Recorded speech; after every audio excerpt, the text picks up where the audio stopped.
vai ser uma inscrição para cada semana. Então, semana que vem a gente vai lançar a da próxima reunião. A programação, então, da semana que vem vai ser com o Dr. Tobias Sato, cardiopatias congênitas. No dia 4 vai ser sobre o autismo infantil com a doutora Marcela Monteiro de Lima.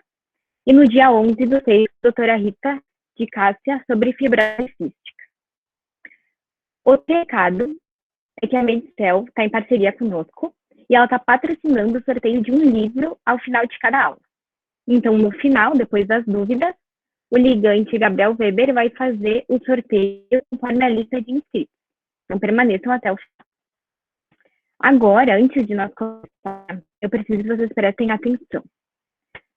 Como a Medicel nos procurou, depois que a gente já tinha iniciado o link de inscrição, eu vou precisar que vocês me mandem, eu vou deixar o meu número no chat, tá? Vocês me mandem pelo WhatsApp mesmo, pode ser, o nome de vocês, para quem for ainda acadêmico, o número de conclusão do curso. Para quem não for, não precisa mandar, só manda o nome completo com o número mesmo, porque a Medicel precisa desses dados para conseguir liberar esses livros para a gente, tá? Então, na semana que vem, isso já está atualizado no nosso formulário. É só nessa semana mesmo que eu vou precisar dessas informações. Podem mandar agora ou no final, como vocês preferirem. Então, daqui a pouquinho, a gente já vai iniciar. E eu vou dar agora a palavra para o professor Tiago. Muito obrigada.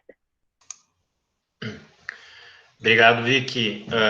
Primeiramente, pessoal, boa noite a todos. É um privilégio estar iniciando essa semana da pediatria. Eu me sinto bastante honrado pelo convite, né? Quero agradecer em nome da Vicky a todos os ligantes e também aos professores coordenadores, principalmente para falar um assunto que eu tenho um viés, né? Eu gosto muito de diabetes. Eu imagino que grande parte saiba que eu sou portador de diabetes tipo 1, já vão aí completando em agosto desse ano 21 anos, então falar sobre diabetes é algo que eu gosto bastante e eu tenho uma quedinha também pela criançada. Eu só não fui pediatra porque no finalzinho lá alguma coisa me pendeu para o outro lado, mas eu entrei na faculdade pensando muito em pediatria, então eu gosto muito de lidar com esse público. Hoje nós vamos falar sobre diversos aspectos, então, relacionados a isso. Vocês, uma grande parte de vocês já tiveram aula comigo, então sabem que eu sou muito acessível para perguntas, fiquem muito à vontade, tá? Essa nova modalidade que nós estamos tendo que utilizar agora, em decorrência da pandemia, ela traz alguns benefícios também, mas nada supera o contato pessoal que é sempre prazeroso ter com vocês. Então, lembrando, como eu vou projetar minha tela aqui, eu não consigo ler questões, né? Então, eu só consigo ouvir o áudio. E, por favor, se por acaso cair minha ligação e eu ficar falando sozinho no computador aqui, alguém me mande um WhatsApp e me avise, tá? Porque isso já aconteceu. Então, vamos iniciar.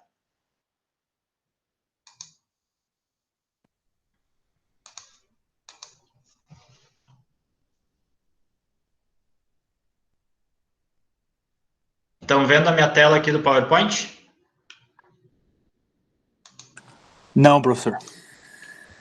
Deixa eu só compartilhar aqui que faltou clicar.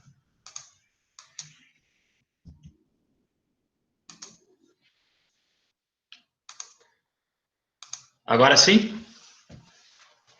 Sim, tudo certo. Perfeito. Então, vamos falar exatamente sobre o que a Vicky já introduziu ali, que é o DM1 na infância, né? E justamente para tentar tirar essa cara de pavor, que é quando o diabetes aparece, não só para o profissional, mas também e principalmente para as famílias, né? Que muitas vezes se veem sem chão quando estão diante dessa situação clínica aí. Bom, a nossa conversa hoje, ela vai seguir esse roteiro que eu vou passar para vocês, que basicamente é a definição do diabetes tipo 1, a epidemiologia do diabetes, que é extremamente importante para o público-alvo, que é justamente o motivo da organização da Liga, diagnóstico e o tratamento no final lá, também abordando alguns aspectos da relação psicológica que a doença traz dentro do âmbito familiar. Bom, brevemente, quando a gente fala em definição de diabetes tipo 1, a primeira coisa que tem que vir à tona é que a gente foge daquele conceito do DM2, né?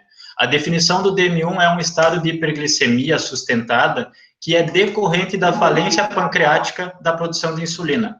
Portanto, eu tenho como gênese da alteração glicêmica a ausência de produção de insulina, ou seja, a falência das células beta. A principal diferença em relação ao diabetes tipo 2 é que o DM2 ele não cursa, na maioria das vezes, com essa alteração de falência. Ele cursa, na verdade, com uma resistência insulínica que impede a ação final da insulina, diferente do DM1, portanto.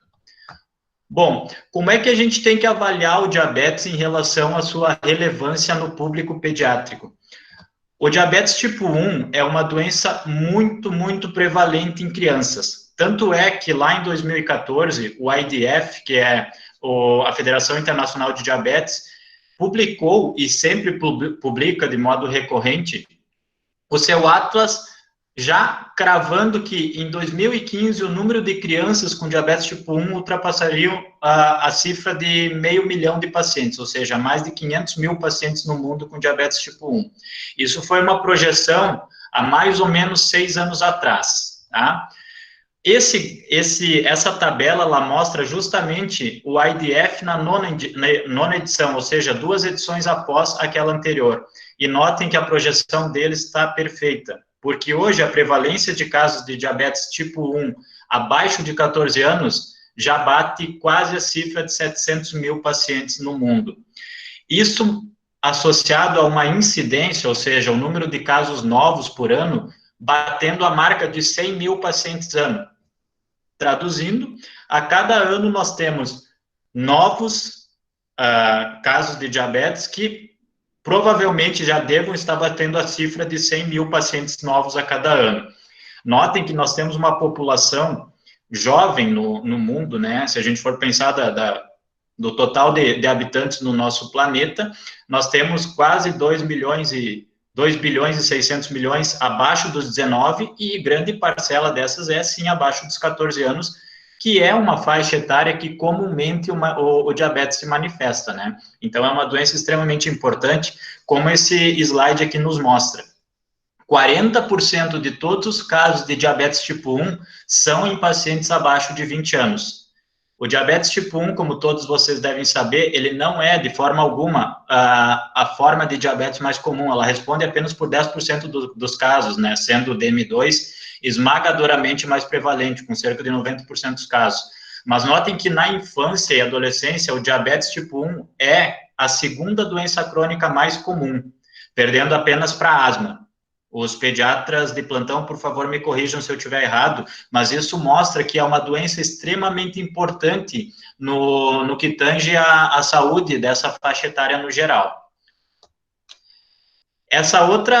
Esse outro gráfico mostra, então, de forma bem mais clara, o quanto é distribuído, ou seja, é global, e o quanto é importante essa doença nas várias e diversas regiões do mundo. Esse gráfico aqui, esse mapa, na verdade, ele mostra que as áreas mais vermelhas são as áreas que têm maior incidência de pacientes com diabetes. Então, obviamente, Estados Unidos, regiões da Europa, aqui principalmente Finlândia, Noruega. A Finlândia é o país que tem a maior relação de pacientes com diabetes por 100 mil habitantes, né? E, obviamente, áreas da África aqui que não tem dado nenhum, então é difícil de avaliar.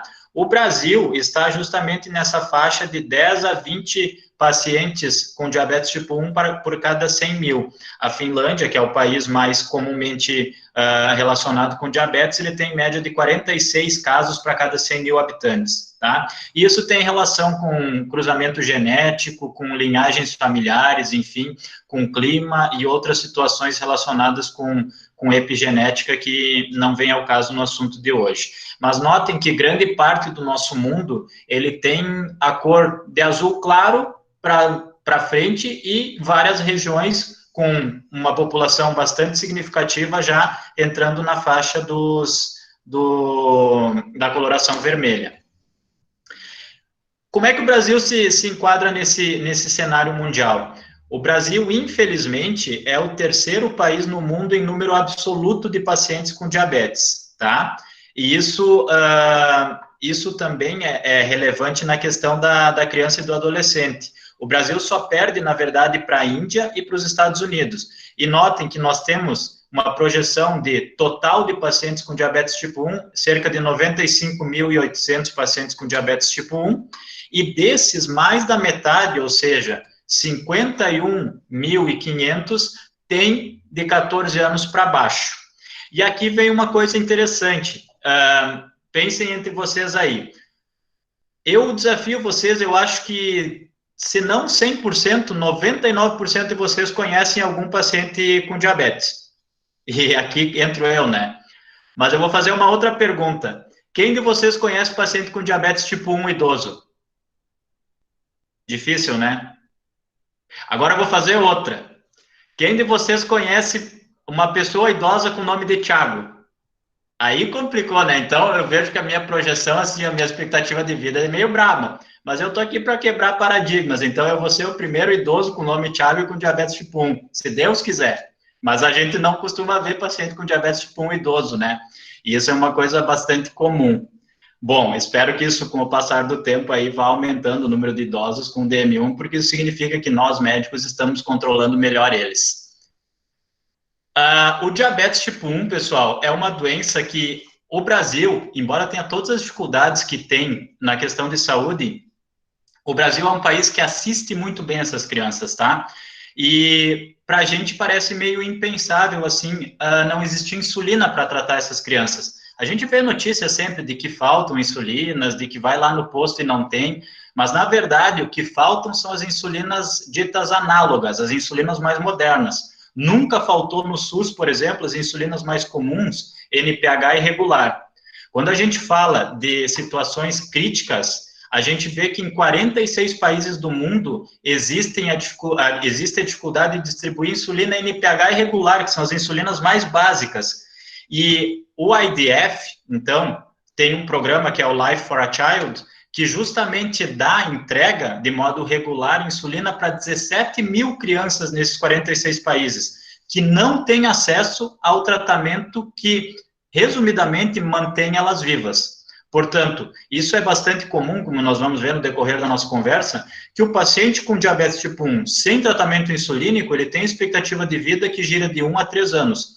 Portanto, se nós pensarmos que naquele universo de 600 mil crianças com diabetes tipo 1, quase 20 mil não têm acesso ao tratamento básico, que deveria ser disponível de forma bastante ágil, isso é impactante, né? Porque a gente vê como existe desigualdade no mundo em relação ao tratamento e como o Brasil, com todas as dificuldades que tem, ainda é um país que nos serve muito bem no sentido de saúde no geral. Porque aqui, como eu disse para vocês, pode sim faltar insulina mais moderna, mas jamais vocês vão ver uma notícia, um noticiário, dizendo que faltou qualquer insulina para criança no Brasil. Isso não existe, felizmente. Bom, entrando na parte que nos cabe de fato, que diferencia o nosso conhecimento do conhecimento leigo, que é justamente o diagnóstico. Uma característica bastante importante do diagnóstico do paciente portador de DM1 é justamente, na imensa maioria das vezes, ser diagnosticado por um pediatra que sabe das coisas, né? Porque, infelizmente, como em toda a profissão, tem aquele também que não vai dar muita bola e ele vai deixar passar e esse paciente muitas vezes complica.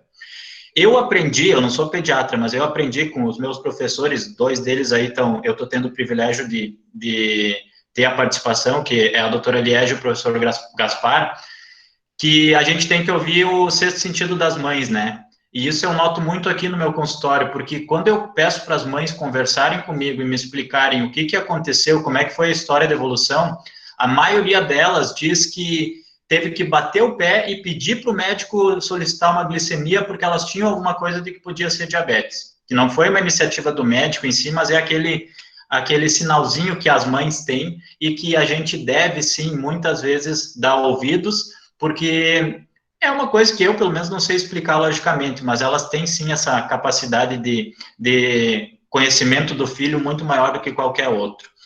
Para os que foram meus alunos, eu bato na tecla, chego a ser chato de tão repetitivo, nos 5 P's, tá? E essa apresentação clínica ela é uma característica do paciente com DM1, porque a gente sempre fala que o DM1 ele tem data, ele sabe quando aconteceu. Se a gente for perguntar para as mães, às vezes elas sabem até a data exata, o dia que foi, porque é uma manifestação que começa e ela já altera o dia a dia do paciente, diferente do DMI2, que é um quadro arrastado. Bom, o que são os 5 Ps, então, que é essa regra mnemônica que a gente pode utilizar? O primeiro deles é prostração. A criança que era super ativa, brincalhona, começa a ficar mais quietinha, mais amuada. O segundo deles é polifagia, que muitas vezes a criança começa a comer exageradamente, mas vai perdendo peso, né? O outro é a polidipsia, né, que também é um quadro bastante comum, né, a sede. A perda de peso, paradoxalmente, a ingesta alimentar aumentada, então o paciente faz um prato de pedreiro lá, mas ele está emagrecendo, e ele está visivelmente mais magro e com um aspecto muitas vezes de doente, né?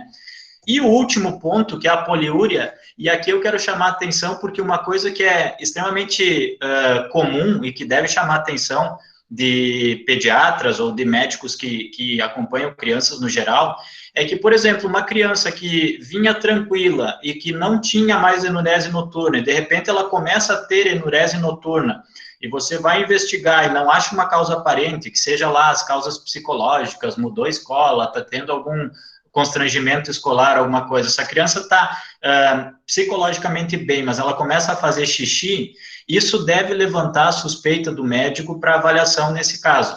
O que, infelizmente, não é comum, né? Porque, na maioria das vezes, o que acontece é que os pais, quando a criança começa a voltar a urinar, a maioria das vezes, a conduta dos pais é de ser bastante rígido, né? De cobrança, enfim, e não de tentar entender o contexto.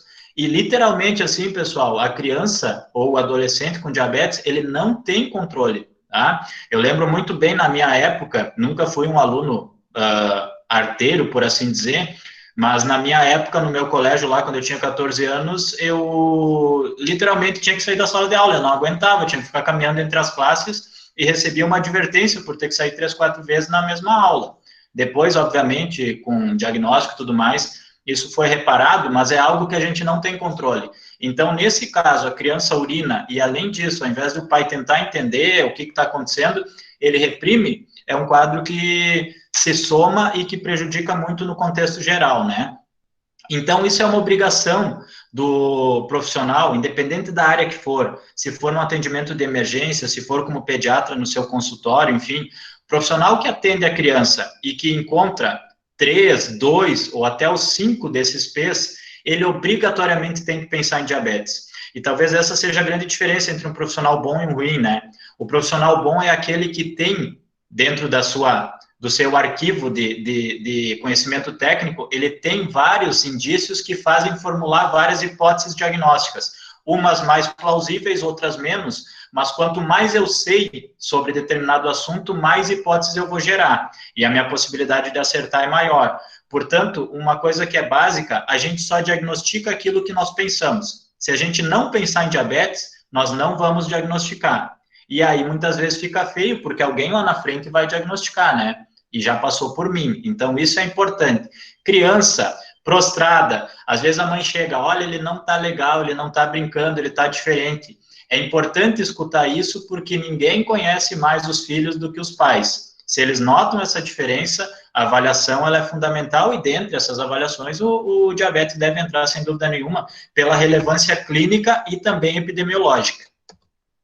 Bom, dentro do diagnóstico, a associação do quadro clínico, que são os 5 P's, com os critérios laboratoriais, é o que, de certa forma, configura e confirma o nosso diagnóstico.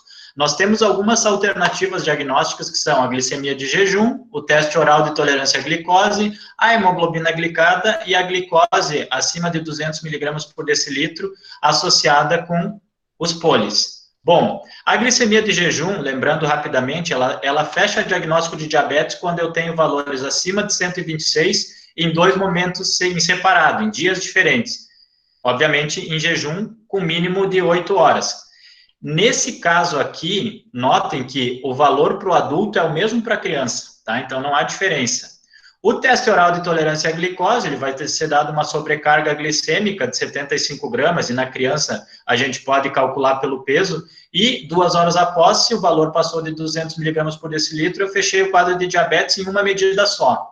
A hemoglobina glicada, se estiver acima de 6,5%, pelo método HPLC, a cromatografia líquida de alta performance, que é o método padrão do principal estudo relacionado com diabetes tipo 1, que é o DCCT. Então, isso é importante se for usar como critério diagnóstico. E, obviamente, a glicose acima de 200 em qualquer horário associada com quadro clínico compatível. Para os mais atentos, dessas quatro possibilidades, tem uma que de cara eu descarto no diabetes tipo 1, que obviamente é o teste oral de tolerância à glicose. Porque se o paciente está na beira do abismo e eu dei glicose para ele, eu empurro esse paciente ladeira abaixo. Eu posso causar cetoacidose nesse paciente se eu não tiver entendimento do que está acontecendo. Notem que o paciente já está apresentando os polis, ele já está hiperglicêmico. Se eu der uma sobrecarga glicêmica para um pâncreas que não funciona mais, eu acabei de gerar o principal motivo para fazer uma cetoacidose iatrogênica. Então, o que eu vou utilizar na prática, assim, na vida real? Na maioria das vezes, eu vou diagnosticar o paciente com diabetes tipo 1 aqui, ó. Porque quando ele vier me procurar, ele já vai estar com isso aqui, muito claro. E aí eu posso estar atendendo ele às 4 da tarde, mando na hora para o laboratório, ou mando para a emergência, vou fazer uma glicemia sérica, está acima de 200 com poli, eu posso chamar a família e confirmar, o seu filho tem diabetes tipo 1, ponto, sem medo de errar, eu não preciso fazer confirmações posteriores. O quadro de cetoacidose diabética, pessoal, ele ainda é extremamente comum, e vocês ao passarem pela pediatria, ou depois, enquanto internos, doutorandos, provavelmente vocês vão pegar no São Vicente quadros de crianças que vão abrir o seu diabetes com cetoacidose. Isso ainda é bastante comum, precisa de atendimento em unidade de terapia intensiva, e é um quadro que é bastante impactante para a família, porque de repente a criança está bem e de um momento para outro ele está descompensado e ele está precisando de uma UTI. Né? Então, esse quadro de cetoacidose diabética, ele pode ser evitado, mas ainda nós temos que cerca de 25% dos pacientes fazem cetoacidose e isso determina o diagnóstico, mas existem estudos epidemiológicos no Brasil, o maior deles, mostrando que até 42,3% dos pacientes acabam tendo o diagnóstico na cetoacidose. Isso aqui é algo que tem muito a ver com a nossa assistência primária, tá?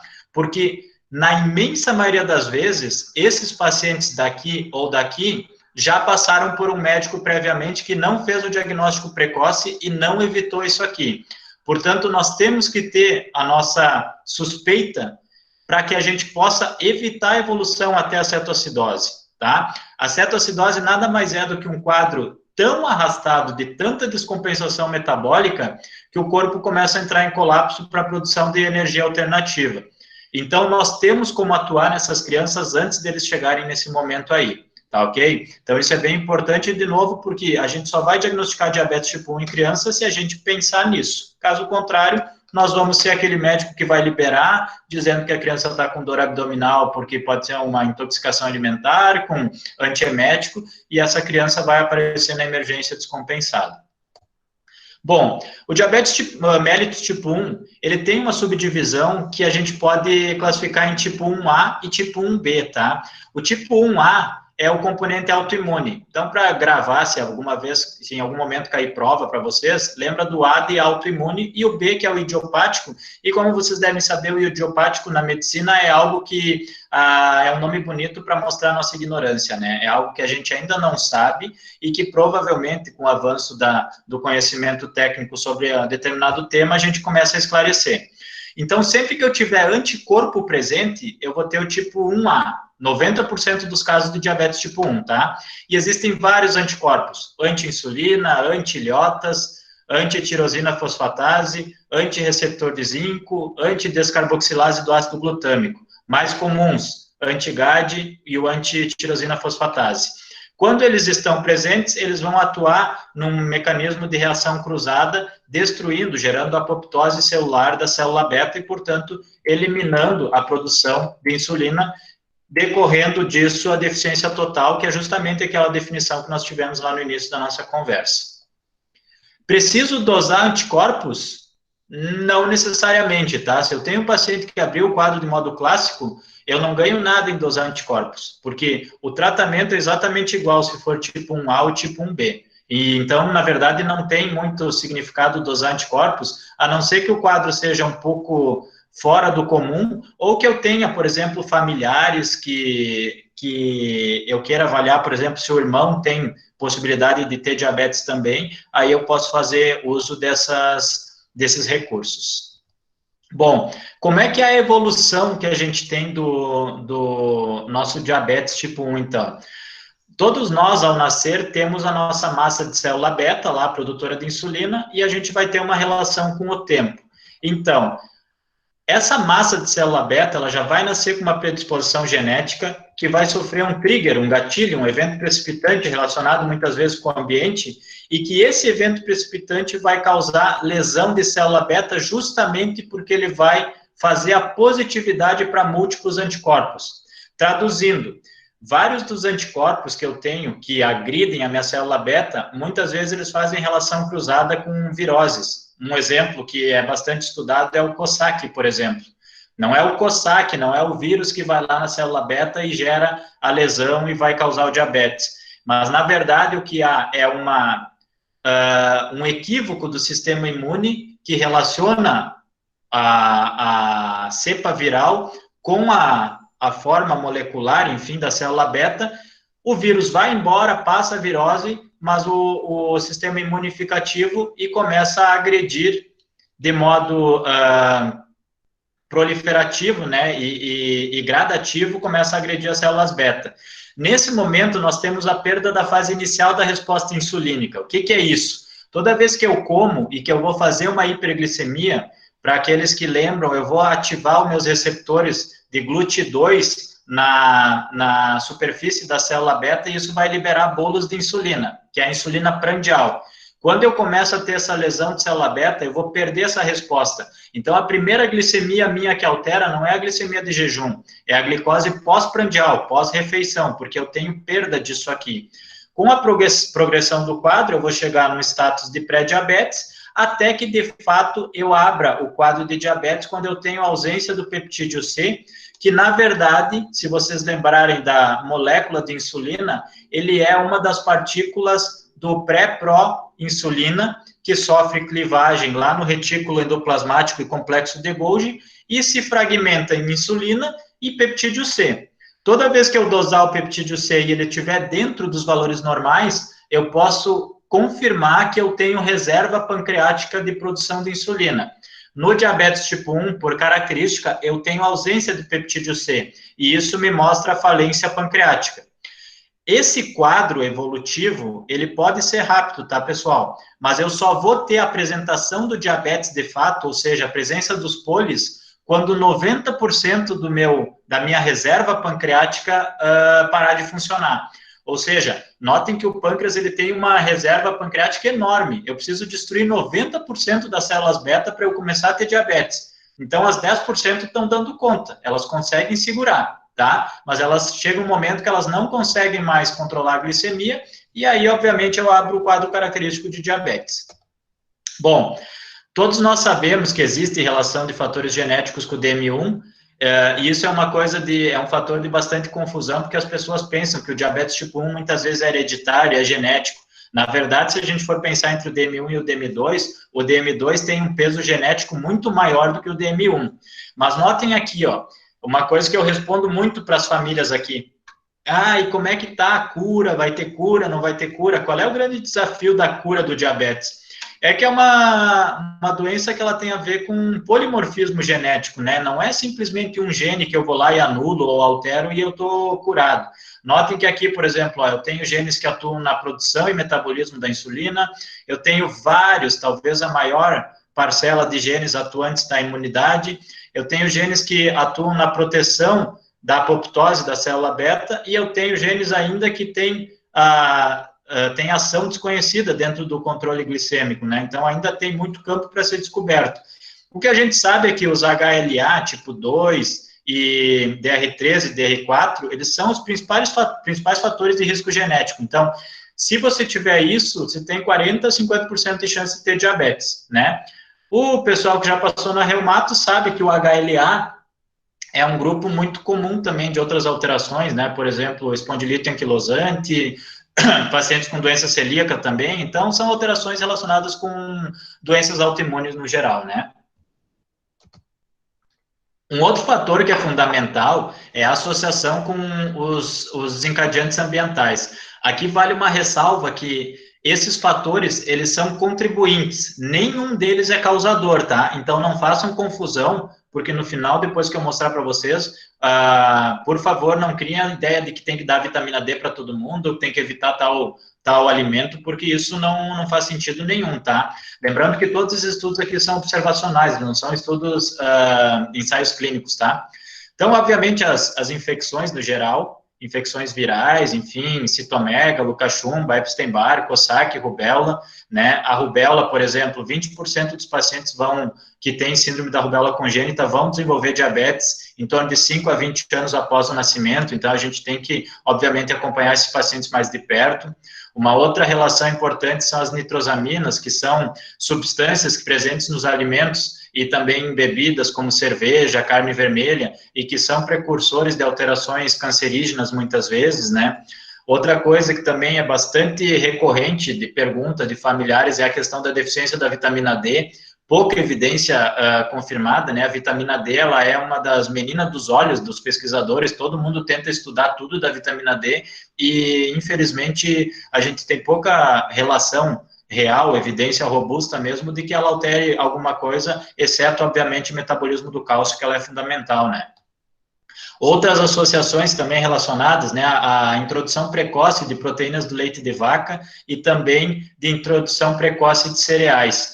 Notem que isso aqui é relação, pessoal. Volto a dizer para vocês, nada disso. Se a criança, por exemplo, começar a comer lá cereal muito cedo, ou se ela tiver, seja lá qual a razão, introduzido precocemente o leite de vaca, ela não vai desenvolver diabetes tipo 1 só por esse motivo. São relações que unem as questões genéticas com os fatores ambientais. E isso, obviamente, tem um nome, que é a epigenética, né, que é a capacidade de fazer metilação no DNA, tanto para situações positivas quanto para situações negativas. Por isso que quando a gente avalia pacientes com diabetes, a questão genética ela é um dos parâmetros, mas ela não é, como vocês podem ver nesse slide aqui, um determinante de 100% dos casos. Quando nós pegamos gêmeos monozigóticos, ou seja, idênticos geneticamente, cerca de 30% a 70% deles vão ter diabetes tipo 1, tá? Então, se esse cidadão aqui tem diabetes tipo 1, o irmãozinho dele pode ter até 70% de risco de ter diabetes tipo 1. Tá, mas espera aí, o gene é igual, como é que ele não tem 100%? Justamente por essas inter-relações e essa relação cruzada que existe com o ambiente que esse paciente vive, tá?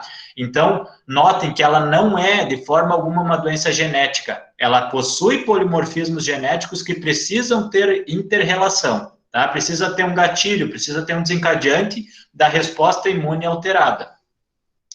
Outras coisas extremamente comuns no dia a dia do clínico. Notem que 80% a 90% dos casos de diabetes tipo 1 são esporádicos, ou seja, não tem nenhum parente de primeiro grau. Essa é uma resposta que a gente sempre dá, né? Eu, por exemplo, não tenho nenhum dos meus pais com diabetes, tenho 2 irmãos, nenhum tem diabetes, mas eu tenho um tio meu lá que tem diabetes tipo 1. Embora, se hoje, conhecendo um pouco mais, eu acho que ele tem LADA, na verdade, que ele começou lá com 20 e poucos anos, então não era um diabetes tipo 1 bem franco.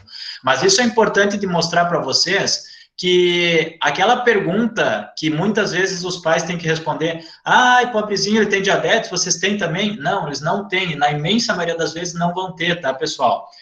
O risco da população geral ter diabetes tipo 1 é 0,4%, ou seja, quando vocês vêm e me perguntam, a criança tal, qual é o risco dela ter diabetes? Menos de 1%, 0,4%, tá? Um risco geral. Agora, se eu tenho um parente de primeiro grau com diabetes tipo 1, eu tenho um risco 10 vezes maior. Isso é importante, falando, por exemplo, eu tenho diabetes tipo 1, o meu filho, eu tenho que saber que ele tem um risco 10 vezes maior do que uma criança filha de pais não diabéticos. Ou seja, o risco dele é em torno de 4%.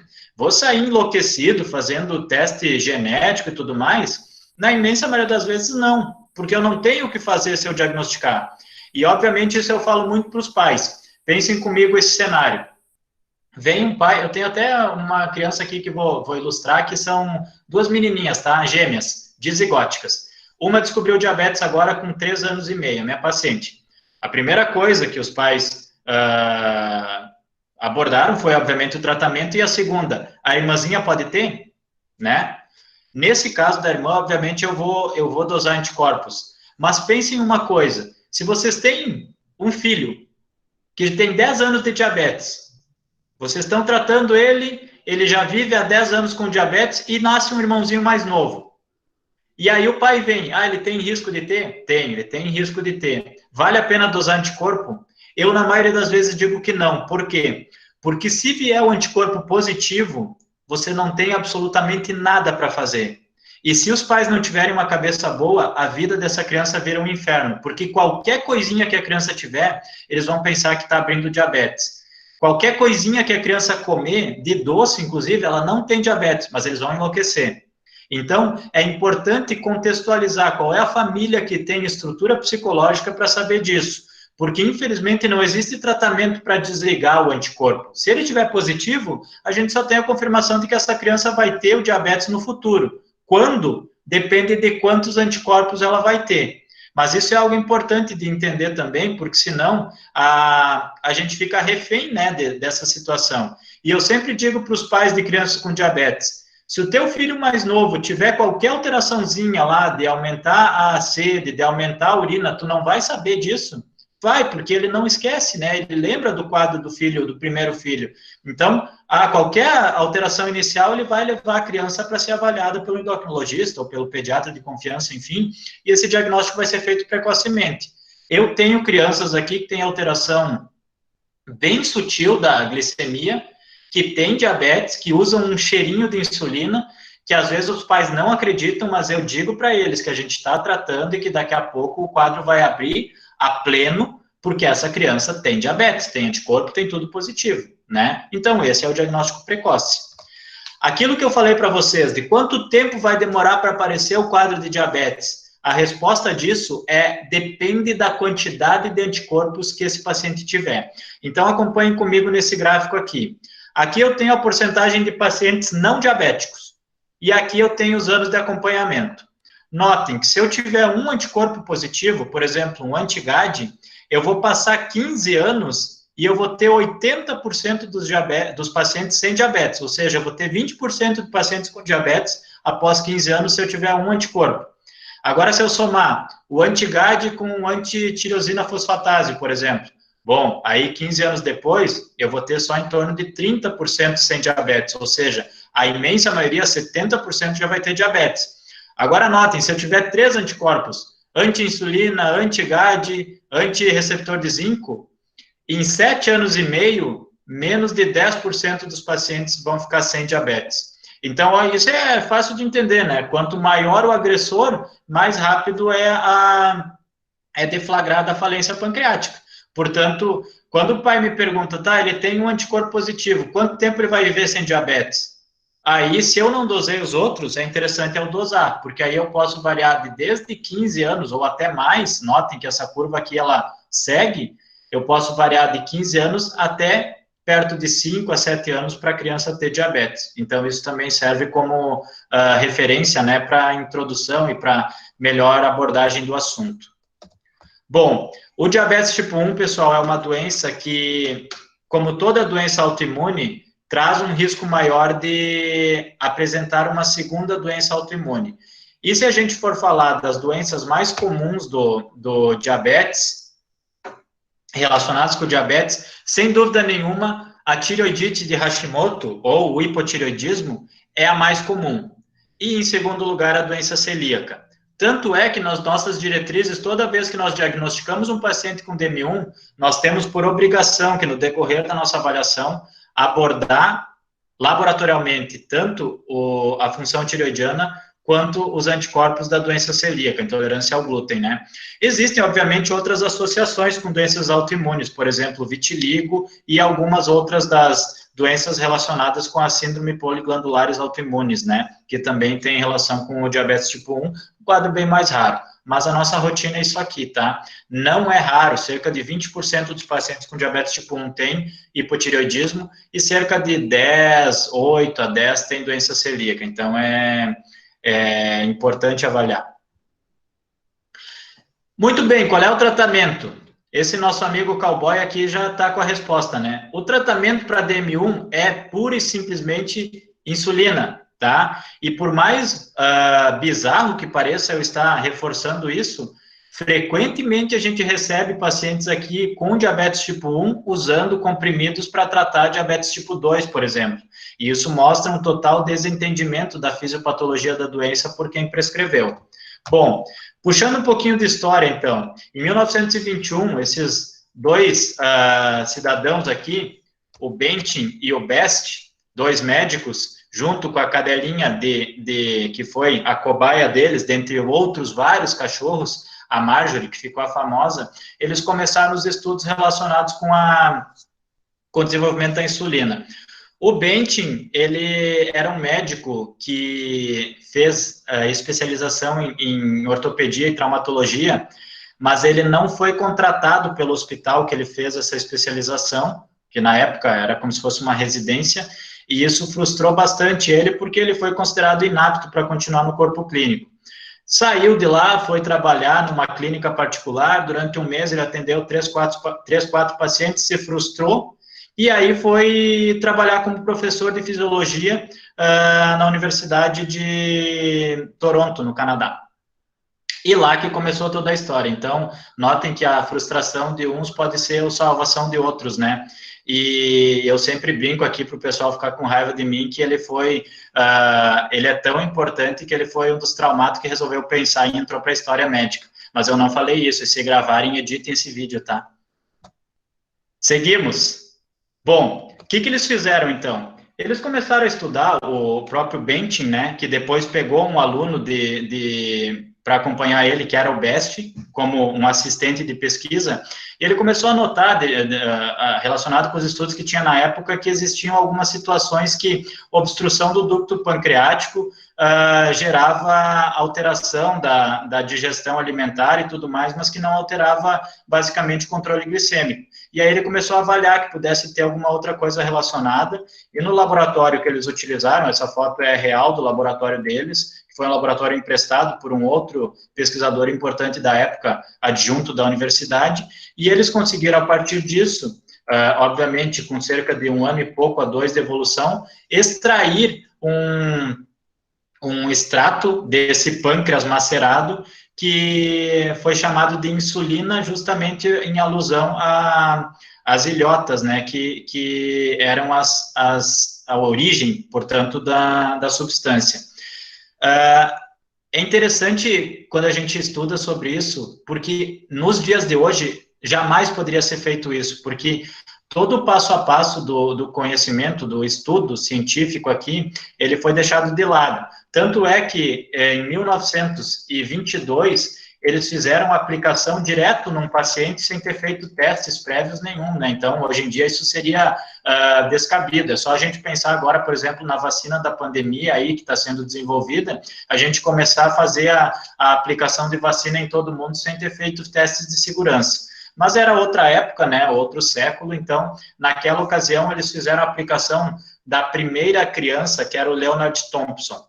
Essa foto é real, tá? Essa criança aqui, ela já estava bastante consumida. Na época, antes do advento da insulina, o único tratamento era fazer dieta restritiva da ingesta de carboidrato, mesmo assim, com quadro muito débil e com evolução para óbito, na maioria das vezes, por quadro de cetoacidose, infecções relacionadas, em torno de 3 anos.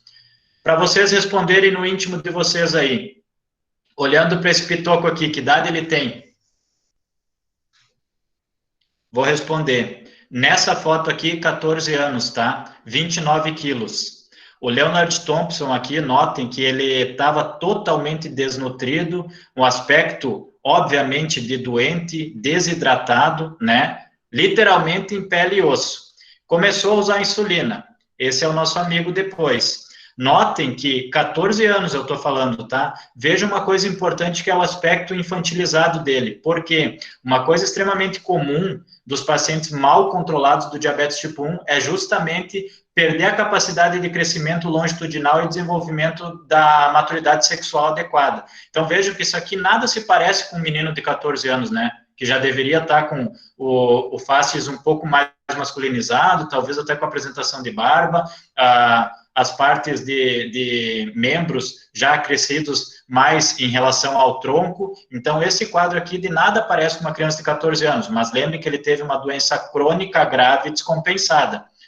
E esse mesmo Leonard Thompson está aqui com 27 anos, baixa estatura, né, uma carinha ali também mais infantilizada, talvez por toda a repercussão do controle glicêmico, que mesmo com a insulina, obviamente, não era ideal, né, e o Leonard Thompson viveu até 27 anos e morreu, paradoxalmente, de pneumonia e não de diabetes, tá?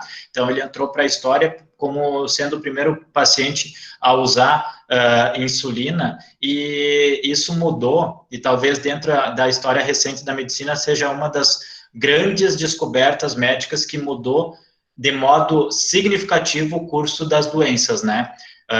Tanto é verdade que eu estou aqui conversando com vocês, me sentindo muito privilegiado justamente porque desenvolveram insulina, senão, obviamente, não estaria aqui. Isso rendeu, com todo o merecimento, o Prêmio Nobel de Medicina em 1923, com toda uma confusão que acabaram premiando o dono do laboratório e não o Best, que foi o auxiliar, e daí depois eles dividiram o prêmio. Então, é um romance lindo a história da insulina, porque tem drama, tem dinheiro, tem conquista, é um negócio, assim, da vida como ela é, e o roteiro das melhores novelas mexicanas aí, embora tenha sido no Canadá. Tipos de insulina que nós temos. Felizmente, hoje a gente tem insulina para tudo que é tipo, para toda necessidade, e esse meu quadro, devo reconhecer que ele já está desatualizado, tá? Porque há pouco foi lançado uma insulina que está aqui em cima, que é a ultra rápida. Então, a gente tem insulinas ultra rápidas e insulinas rápidas, que são as insulinas para controlar a alimentação. E a gente tem as insulinas ditas intermediárias ou lentas, que são as insulinas para controlar a liberação ou simular a liberação basal de insulina endógena, tá? Então, notem que a curva de ação, o período de ação delas, dura até 24 horas ou mais. E aí tem vários dos manifestantes aí que podem aparecer. Bom, qual delas é a melhor? Na verdade, essa pergunta não tem resposta. Eu poderia dizer para vocês qual é a mais segura, qual é a fisiologicamente mais parecida, né? Mas qual é a melhor? É difícil de determinar porque todas elas têm a capacidade de evitar as complicações crônicas, embora algumas oscilem mais no controle glicêmico do que as outras. E isso é importante no controle das crianças, porque se a gente for pensar quais são as insulinas mais seguras para criançadas, que menos oscilam, sem dúvida nenhuma é a Degludeca e as insulinas aqui ditas ultra rápidas ou a ultra rápida, que é a Fiasp, que está sendo lançada agora. Bom, uma breve introdução de como é que eu vou iniciar. Eu peguei esse paciente, ele saiu da UTI em cetoacidose, eu quero começar a insulina, entrei em contato com o endócrino, ele não está na cidade, ou o endócrino que eu entrei em contato, ele não atende pelo SUS as crianças, e eu estou apavorado, eu estou numa cidadezinha que não tem recurso nenhum, como é que eu vou fazer para liberar essa criança para casa com segurança? Bom, a primeira coisa que a gente tem que ter é o conceito de que existem dois tipos de insulina que devem ser utilizadas concomitantemente para tratar o DM1, tá? Que são as insulinas basais e as prandiais. A basal é justamente para inibir aquela produção que a gente não controla, que é a neoglicogênese hepática, basicamente, e a prandial é para controlar, obviamente, os momentos alimentares. Como é que eu vou fazer o meu raciocínio geral? Eu vou sempre calcular a dose total diária de insulina, que é o somatório dessas duas doses. E a dose total diária de insulina, por regra, ela gira em torno de 0,5 a 1 unidade por quilo por dia. Então, se o Thiago aqui pesa 64 quilos e eu fosse começar agora, eu poderia pensar que a dose total diária dele variaria de 32 a 64 unidades por dia, tá? Isso é uma meia-verdade, porque isso é o geral. Quando eu vou separar por faixa etária, eu tenho comportamentos diferentes, tá? Então, a segunda pergunta é, qual a relação de insulina eu vou usar para cada? Porque aqui eu disse para vocês que o Thiago usaria 32, tá? Mas quanto desses 32 é basal e prandial? a gente geralmente tenta usar 50% ou um pouquinho mais de basal, 60%, comparado com 40% de prandial, tá? E isso é bem raro de se ver, a maioria das vezes que a gente vê é 80% a basal e 20% dessa aqui, o que dificulta bastante o controle ideal. Bom, tem uma situação que eu vou explicar para vocês agora, que é a fase de lua de mel. Na fase de lua de mel, geralmente, a criança precisa de uma dose total diária menor que 0,5, tá? Então, o que é a fase de lua de mel? O efeito de lua de mel é o seguinte, aqui eu estou tendo a minha secreção de insulina, aqui eu tive aquele gatilho, tá? O estresse. Minha secreção caiu lá embaixo, eu abri o diabetes, fiz cetoacidose, entrou o médico na minha vida, começou a botar insulina em mim, me salvou, e o meu pâncreas, aqueles 10% que ainda vivem, começam a entender, opa, tem gente me ajudando aqui. E eles começam a trabalhar muito bem. E eles começam a responder bem quando eu como. Então, aqueles 10% que ainda existem lá, eles começam a fazer o controle pós-prandial muito bom. E isso é o dito período de lua de mel. O meu pâncreas está funcionando, porque eu estou ajudando ele com insulina. Se eu parar a insulina, ele entra em colapso e eu faço cetoacidose, tá? Esse período de lua de mel, ele não acontece em todo paciente, mas ele pode ocorrer e ele varia o tempo de duração dele de 1 a 3 anos. Como é que eu sei quando o paciente está na lua de mel? É porque é um paciente que está fazendo quase nada de insulina e o controle dele é um controle lindo. Ele quase não oscila, ele sempre fica 100 e poucos, mesmo pós-prandial, o que não é a vida real do diabetes, tá? Depois de passado esse período de lua de mel, que ele perde esses 10%, porque existe uma apoptose gradativa, aí ele vai ter o diabetes pleno, né? E aí ele não volta mais. Quando ele tiver o diabetes pleno, a criança com diabetes tipo 1 vai precisar de uma dose total em torno de 0,7 a 1 unidade por quilo dia, e quando entra na adolescência, isso pode aumentar muito, indo de 1 unidade até a 2 unidades por quilo. Então, vamos usar o meu exemplo aqui, ó. Eu estava com 32 aqui, cheguei na adolescência, eu posso precisar de 64, só que aqui eu já ganhei peso, né? Então, eu também vou aumentando em relação ao peso.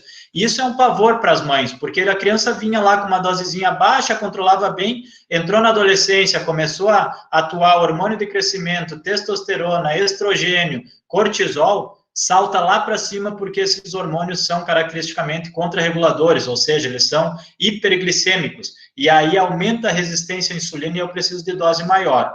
Passei da fase crítica da adolescência, que todos nós passamos, chego na vida adulta, a minha dose necessária cai, eu vou para 0,5 a 1 unidade e o meu controle tende a melhorar.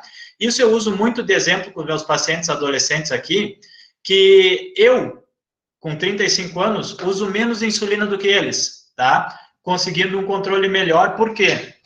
Justamente porque eles estão na fase em que a insulina menos funciona no corpo, que é a fase da adolescência, tá, pessoal? Bom, um exemplo aqui para a gente praticar. O Joãozinho descobriu diabetes, tem 6 anos, um peso de 24 quilos, e ele descobriu diabetes tipo 1 agora. Eu vou começar a tratar o Joãozinho, tá? Bom, como é que eu posso pensar? A minha dose total diária de insulina vai ser quanto? Se eu pegar o peso dele, 24 quilos, tá? Eu posso calcular que eu vou fazer 0,5 unidade por quilo. Então, deixa eu pegar aqui. A minha dose aqui seria em torno de 12, tá? Se eu botei uma dose total de 12, a minha dose de insulina basal, que aí pode ser a NPH, pode ser a degludeca, pode ser a glargina, seria em torno de 0,5, melhor, de 50% a 60%. Então, eu teria em torno de 6 a 7 unidades, mais ou menos, tá? Da basal. E o restante, ou 6, ou 5, da insulina em bolos, como é em bolos, como é alimento, eu dividiria basicamente em 3 vezes ao dia. Café, almoço e janta, tá? Esse aqui é um plano básico, que se a criança utilizar isso aqui, ela vai usar por 2 ou 3 dias dentro do hospital e eu posso liberar ela com segurança de que ela não vai voltar a fazer cetoacidose. Obviamente que eu não posso liberar e dizer, volta em 3 meses para reavaliar. Na semana seguinte eu tenho que reavaliar, porque ela saiu da descompensação clínica, eu tenho que fazer a nova avaliação por 2 motivos básicos. Primeiro, o meu organismo voltou a funcionar adequadamente. Então, todos os mecanismos regulatórios, eles voltam a funcionar e essa criança pode entrar em estado de lua de mel e pode necessitar de menos insulina.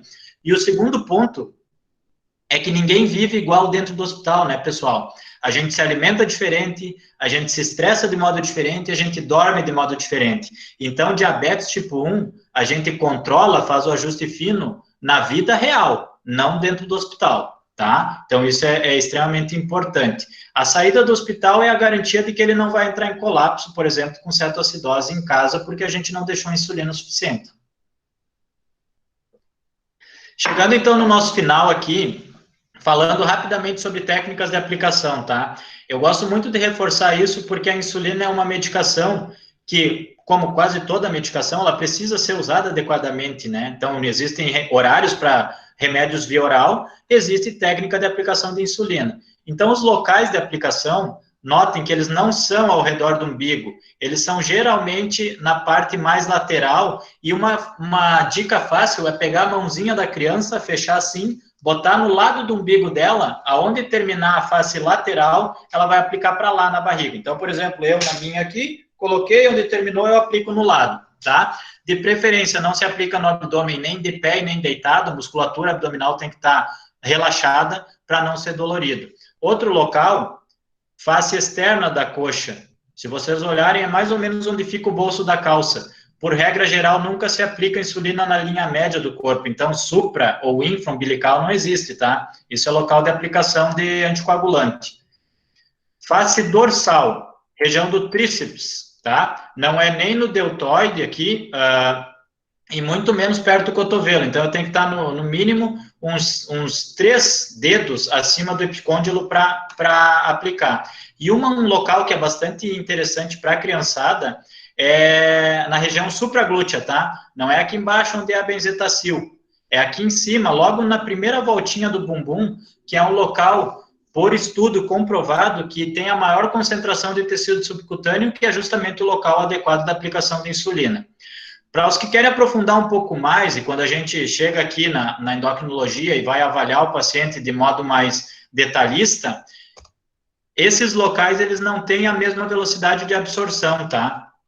Ou seja, eu tenho uma regrinha aqui que é o ABCD, que quanto mais para cima aqui, mais rápido absorve. Então, assim, aonde a insulina absorve mais rápido? Abdômen, depois braço, depois coxa e depois bunda. E aí eu fiquei pensando, tá, mas D, qual é o sinônimo de bunda com D, né?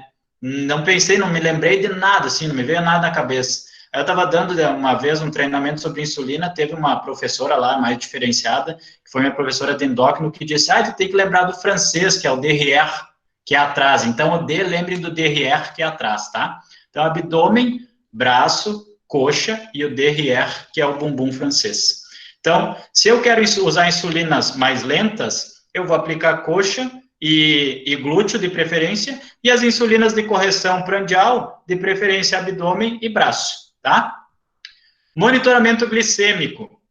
A gente tem hoje esses monitores, como, por exemplo, o Libre, que é um sensor que fica 14 dias no nosso braço e que eu passo um aparelho na frente sem picar o dedo e ele me dá o valor, e eu tenho os glicosímetros convencionais, que são o padrão ouro para avaliação, tá? Então, eles, se eu tiver dúvida em relação a esse aqui, é eles que tiram a minha dúvida. Os locais de aplicação é sempre nas falanges distais, porção lateral e medial do dedo, nunca na região do meio, porque aqui tem um coxim de tecido subcutâneo menor e acaba, muitas vezes, pegando as terminações nervosas do periósteo e dói mais. Então, eu tenho, basicamente, em cada mão, 10 locais de aplicação, né, de teste. E os testes, geralmente, dependendo do padrão da criança, enfim, ele vai variar de um teste de jejum, 2 horas após o café, antes do almoço, 2 horas após o almoço, antes do jantar, 2 horas após e ao deitar. Em média, 7 testes, geralmente no início do diagnóstico e depois que há a estabilização glicêmica, o paciente fica ali em torno de 3 a 5 testes por dia, dependendo, obviamente, do tipo de terapêutica adotada para ele, né? Uma alternativa extremamente interessante para crianças, principalmente as menores, tá? É o uso de bomba de insulina. As bombas de insulina, elas são extremamente úteis, mas eu sempre faço a comparativa que a bomba de infusão de insulina, ela é a Ferrari. Não adianta nada eu ter uma Ferrari na garagem se eu não sei dirigir um Fusca, e se eu não sei dirigir no geral, porque eu só vou detonar a Ferrari e não vou aproveitar todos os recursos que ela tem. Então, para fazer o uso de bomba de infusão, o paciente tem um caminho a percorrer, que geralmente é entender muito como a insulina funciona, fazer contagem de carboidrato, fazer testes várias vezes ao dia e fazer correções de insulina com as aplicações convencionais, caneta ou seringa. Se esse paciente tem esse perfil, ele vai se beneficiar muito com a bomba, tá? Crianças é ótimo, porque um dos conceitos da bomba é que ela permite que a criança seja picada para aplicar insulina a cada 3 dias em média só para colocar cânula, que é como, por exemplo, esse aqui, tá? Aí, obviamente, varia do tipo, né? Essa aqui, ela tem um controle tem esse controlezinho remoto que ele faz comunicação com a bomba por Bluetooth. Esse aqui tem um escudo que ele desliga a bomba automaticamente antes de baixar demais a glicemia e fazer hipoglicemia. Esse outro aqui, ele é um dispositivo que também entrega insulina direto, sem ter catéter associado, então varia muito do modelo. Bom, complicações, quais são as principais agudas, tá? Apenas como citação, não é o objetivo da nossa aula hoje. A que mais assusta a família é a hipoglicemia. Tá? A hipoglicemia, gente, ela impacta muito os familiares porque eles veem a criança literalmente morrendo, né? A criança fica hiporresponsiva, a criança pode desmaiar e, não raro, pode convulsionar. Então, é um quadro assim, ó, que os pais nunca mais esquecem. Se acontecer de madrugada, nunca mais dormem, tá? Então, eu tenho familiares aqui que acordavam 8, 9 vezes na noite para verificar se a criança estava viva, se o filho estava vivo.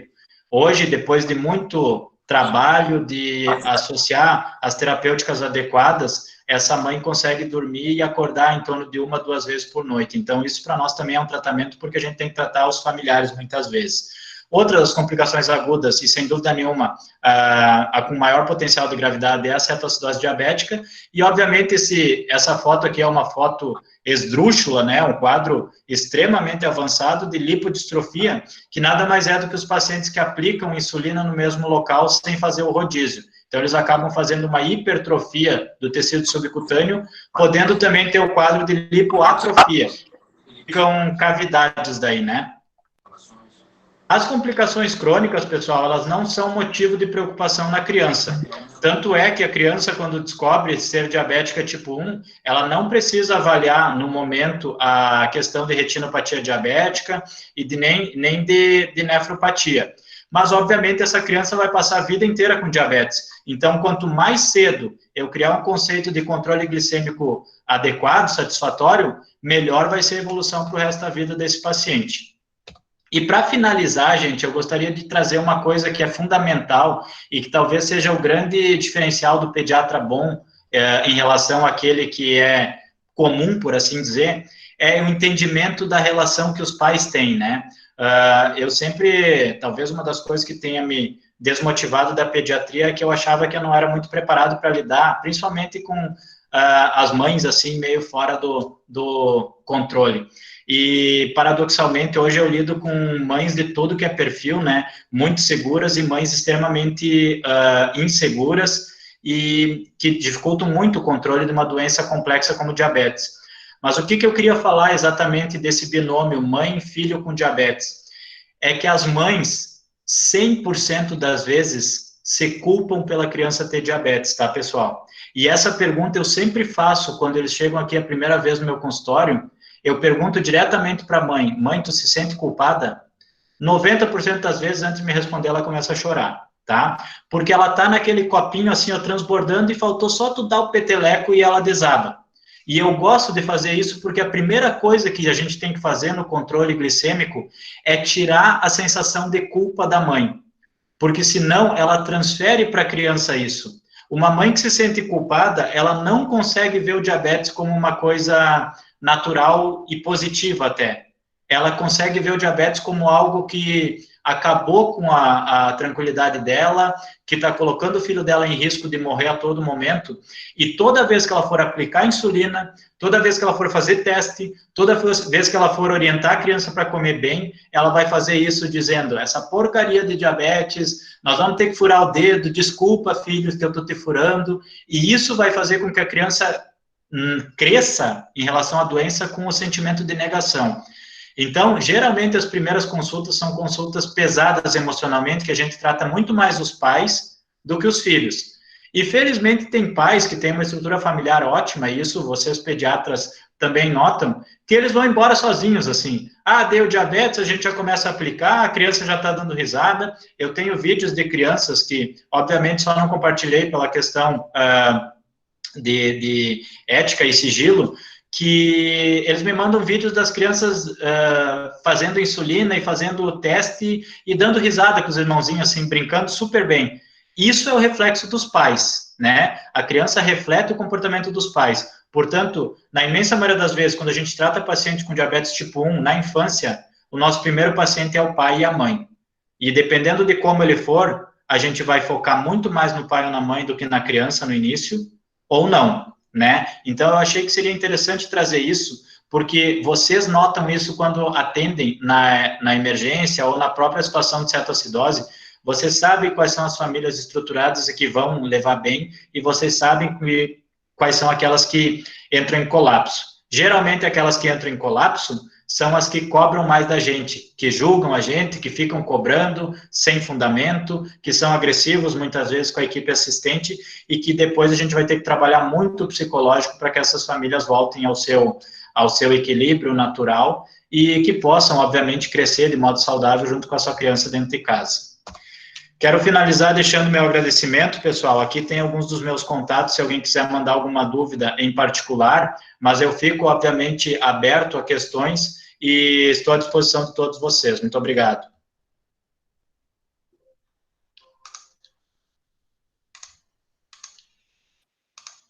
Então, pessoal, alguém tem alguma dúvida?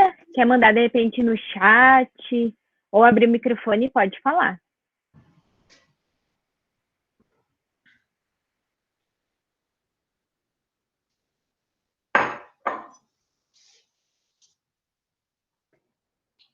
Muito obrigado, gente.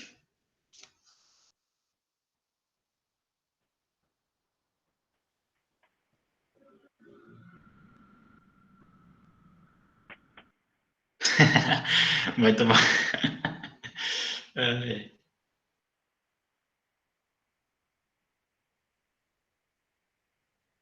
Bom, professor, então, a Liga quer te parabenizar.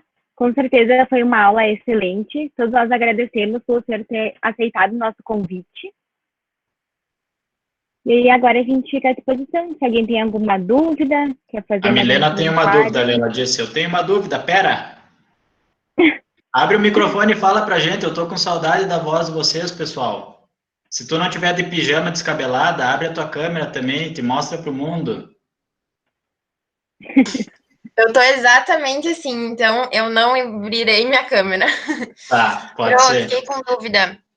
Com relação à ingestão de leite de vaca ali no primeiro ano da criança, o risco seria maior de diabetes tipo 1 ou de diabetes tipo 2, ou as duas? Tipo 1, porque na verdade, assim, é um raciocínio parecido com a introdução precoce de cereal, tá? Seria basicamente o risco de gerar uma resposta imunológica muito precoce, né? Que tu expõe a criança, no caso o bebê, e uma proteína diferente da que ele está maduro na parte intestinal para receber, e isso poderia desencadear uma resposta imune precoce e, de certa forma, fazer com que o diabetes se manifestasse mais cedo. Mas isso é meramente especulativo, tá? Tem alguns estudos observacionais que mostram essa relação, mas são estudos com evidência fraca no geral, assim. Tá bem, obrigada. Disponha. Eu só quero fazer um comunicado, que eu recebi bastante pergunta de onde vai ficar disponível essa aula, tá, pessoal? A gente tem um canal no YouTube da Liga, então agora nos próximos dias a gente já posta nas redes sociais e já disponibiliza essa aula para vocês. E o certificado que estavam perguntando também vai ser enviado para o link de inscrição, tá? E a gente espera vocês nas próximas semanas também. O professor quer fazer mais alguma colocação? Alguém tem mais alguma pergunta? Não, eu agradeço o convite, foi muito legal, espero ter ajudado aí, e espero de verdade, assim, ó, que vocês lembrem disso quando pegarem alguma criança, porque eu sempre, nas aulas de diabetes tipo 1, eu sempre lembro para vocês que o HGT, o testezinho do dedo, custa R$2. A internação na UTI custa em média 2.000 a diária, fora todo o preço incalculável psicológico, né? Então, lembrem disso. Se vocês tiverem dúvida, façam um testezinho lá. A criança com diabetes tipo 1, ele não vai ter a glicemia do dedo normal. Ela vai estar a 400, 500 se ele tiver com sintomas. Certo, pessoal? Um abraço a todos, agradeço o convite, desejo que vocês tenham aí as semanas de pediatria com muito mais sucesso do que foi esse primeiro encontro e fico à disposição de vocês. Um abraço a todos. Professor, boa noite. Eu tenho uma dúvida. Eu sou a Carolina, sou estudante de medicina da FURG. Posso perguntar? Sim, claro, por favor. Obrigada. Então, eu não entendi muito bem. É que eu sou estudante do primeiro ano. Eu não entendi muito bem quando você falou dos dois tipos de insulina, né? Basal e brandial, né? Qual a diferença entre as duas? Assim, falando mesmo na composição. Por que uma faz com que você consiga metabolizar mais rápido e a outra de uma forma mais devagar? Certo. Então, Carol, pensando fisiologicamente, o nosso pâncreas, ele libera insulinas de forma diferente, tá? A gente tem uma liberação de insulina que é dita basal, porque ela tem um nível basal, que o nosso pâncreas libera ao natural para inibir a produção hepática de glicose, que a gente faz automaticamente. Esse é um sistema em equilíbrio contínuo, tá? Esse é a primeira tentativa de simulação do pâncreas normal. Então, a gente usa essa insulina basal, que é para inibir a produção hepática de glicose no paciente com diabetes. Só que se eu usar só esse tipo de insulina, toda vez que eu comer, por exemplo, vou comer lá 2 fatias de pão, esse pão, ele vai virar carboidrato. O carboidrato vai virar glicose, e eu não vou ter insulina para controlar essa glicose. Então, eu vou fazer pico de glicemia, mesmo que eu esteja usando a insulina basal, porque a insulina basal ela vai ficar naquela linha dela. Então, toda vez que eu como, para eu conseguir fazer a correção adequada, eu tenho que aplicar a insulina que é chamada de prandial, porque aí essa insulina ela vai ter uma ação mais rápida, por alteração molecular, de estrutura molecular. Enquanto a outra insulina basal dura 24 horas, essa insulina prandial, as mais modernas, elas começam a agir dentro de 10 minutos e em torno de 3 horas por aí elas já não estão mais no corpo. Então, quer dizer, se eu vou almoçar e eu apliquei, ao sentar na mesa, apliquei a insulina para cobrir o que eu vou comer, se eu fiz certo esse manejo, lá às 2 da tarde eu vou estar com a minha glicemia normal, porque eu usei a insulina que age rápido. E tudo isso nada mais é do que uma imitação do organismo, do metabolismo perfeito que o nosso pâncreas tem. Então, a gente tenta imitar o que o nosso pâncreas faz. Para quem não tem diabetes, que vocês nem pensam sobre isso, mas todo momento que vocês estão comendo ou que vocês estão em jejum, o pâncreas de vocês está trabalhando para manter um nível de glicemia adequado. O paciente com diabetes, como perdeu o pâncreas, ele se aposentou, ele tem que pensar e fazer isso, tentando imitar essa regulação glicêmica. Tá bom, muito obrigada. E uma outra dúvida foi sobre as bombas de insulina. Eu não entendi muito bem o funcionamento delas. Você poderia explicar novamente, por favor? Sim, vou mostrar aqui, ó. Isso aqui é uma bomba de insulina, ó. Então, eu tô com ela aqui e eu tenho um aparelhinho que é tipo um glicosímetro, tá aqui, que eu vou fazer um teste do dedo, vou botar lá uma gotinha de sangue, ele vai dar um valor, e eu tenho toda uma programação dentro dessa bomba, que eu vou mandar um sinal por Bluetooth e ela vai injetar insulina. Poderia estar fazendo aqui agora, vocês não estão vendo, e eu estou recebendo insulina porque tudo vai por comunicação, por Bluetooth, enfim, dependendo do dispositivo que eu tenho. O que a bomba de insulina traz de interessante no conceito geral? É que ela libera insulina, bolos de insulina, a cada 3 minutos. Então, isso se assemelha muito ao organismo sem diabetes, né? Porque toda hora eu estou recebendo insulina, a basal, aquele nível lá que eu posso alterar, aumentar a distribuição de madrugada, enfim, eu posso fazer ajuste a cada hora, se eu quiser. E, por exemplo, vou comer agora, sentei aqui, vou comer uma fruta, eu vou pegar o aparelhinho e já vou injetar enquanto eu estou comendo. Então, na verdade, a bomba, ela não é garantia de controle adequado, tá? Mas ela é uma alternativa muito legal para dar agilidade para o paciente e melhorar a qualidade de vida no geral, assim. Mas como eu disse na apresentação, se o paciente tiver conhecimento para receber esse dispositivo, senão ela acaba virando uma arma, né? Ela tem aí alguns riscos que, se a gente não compreende bem como é que ela funciona, ela acaba botando o paciente em risco. Mas ela tenta simular um pâncreas natural do modo mais fidedigno possível. Ah, entendi. Muito obrigada. Imagina. Boa noite, professor. Como vai, senhor? Tudo tranquilo? Tudo bem, que bigode de respeito, prazer em lhe ver, cara. Ah, fazer o quê, né? Já que nem todo mundo é bonito que nem tu, a gente tem que dar uma diferenciada. Tu sabe que eu fiz um vídeo ontem pro negócio da UPF e me apavorei com a minha barba ficando branca, cara. Eu acho que eu vou adotar o teu bigode só. Eu fiquei apavorado com a geada aqui, mas tá valendo. É o filho, é o filho, é o filho. Muito bem, Pode ser. Bom, professor, eu, em nome da Liga, queria agradecer pela sua aula, que não foi nenhuma aula, foi um show. Muito obrigado mesmo, a gente fica muito feliz. E com certeza esses 200 participantes aí dessa aula também acharam essa aula excelente. Muito obrigado, cara. Eu nem vi que tinha quase 200 ali, por isso que foi tranquilo, né? Eu estava escondido aqui, mas a Victoria me falou do número de inscritos e achei muito legal. Dei os parabéns para ela e estendo para vocês todos da Liga. Não, mas saiba que tu mereces, tá? Esses 200 aí não é por acaso. Obrigado. Ok, agora a gente vai fazer o sorteio, então, do livro do Medcel. Eu vou apresentar a minha tela aqui, queria agradecer mais uma vez ao senhor, e se quiser ficar continuando com nós até o final, aí vou ficar mais grato ainda. Vou sim, obrigado. Tá certo? Então, vamos lá.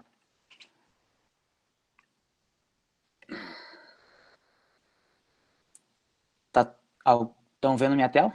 Alguém pode me confirmar, por favor? Sim. Perfeito. Uhum. É importante dizer que os números que vão ser sorteados, eles vão ser aqueles mediante quem fez a inscrição e só vai estar validado o sorteio aqueles que estiverem online que me responderem. São 351 participantes que se inscreveram e está por ordem de inscrição. Então, eu vou fazer o sorteio e assim que eu chamar a pessoa, número 120. O número 120 é Caroline Schmidt. Está online agora, por favor, se manifeste.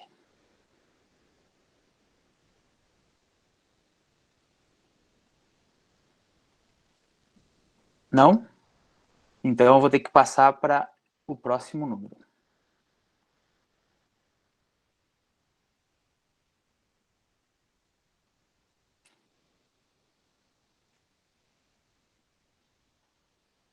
Érica Lúcia Menegatti.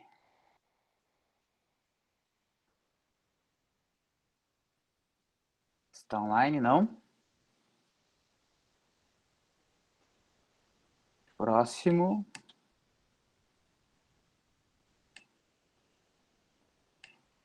Número 232. Luiz Zanardo Sartori. Está presente?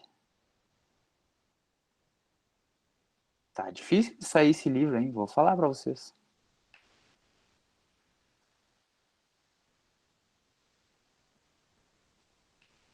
Número 125.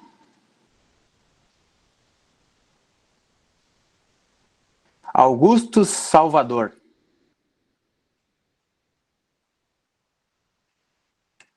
Também não está presente.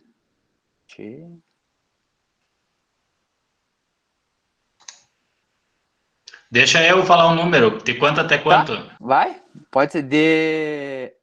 É até 351. Tá, eu sei, eu vou chutar um que tá aí, ó. 17. 17. Thiago Bittencourt Bus. Pá, foi bem no meu xará ali. Aí, Olha ó, viu? Aí, cara. Perfeito, então, Thiago. Felizardo. É o politrauma, Aí, né? ó, valeu. Tem que chamar, Certo, cara, tem que certo. chamar a Vitória Aco. Qualquer coisa, depois Tá. eu te mando o número dela ali, se tu não tiver. Bem, fica bem tranquilo. Beleza. Vicky, tu Tá, eu quer mando sim. assumir aí Pode agora deixar. para o final? Muito obrigado pela presença de todos e semana que vem a gente se vê. Então, pessoal, é isso que o Gabriel já falou. A gente agradece de novo a presença do professor que se disponibilizou para fazer essa aula para nós. E eu só queria pedir para vocês na semana que vem entrarem um pouquinho antes, tá? Que teve várias pessoas que não estavam conseguindo serem aceitas e isso acabou atrasando um pouquinho. Mas só agradecer de novo vocês e até a semana que vem. Muito obrigada de novo, professor.